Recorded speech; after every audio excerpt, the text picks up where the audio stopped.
Hi, welcome to our video.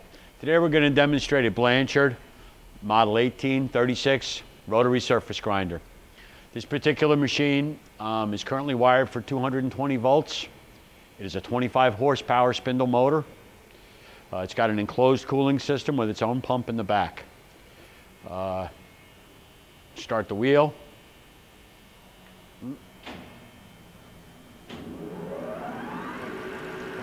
Spindle sounds good. Start our chuck up. By the way, the chuck is in really nice shape. It's over 7/16 of chuck life on it, almost ½ an inch. Run the chuck in.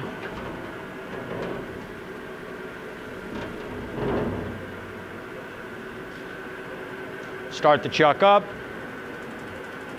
It's got all the different gears.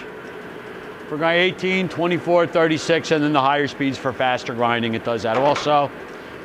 36 is like a normal grinding speed for most operations. Trying to think of what else to show you. Magnet controls are here, magnet on, and demag cycle also. Automatic feed down, you can set the increment anywhere from 4 thousandths up to about 44. Automatic feed down does work. You see it clicking. That's about it. Thanks for watching.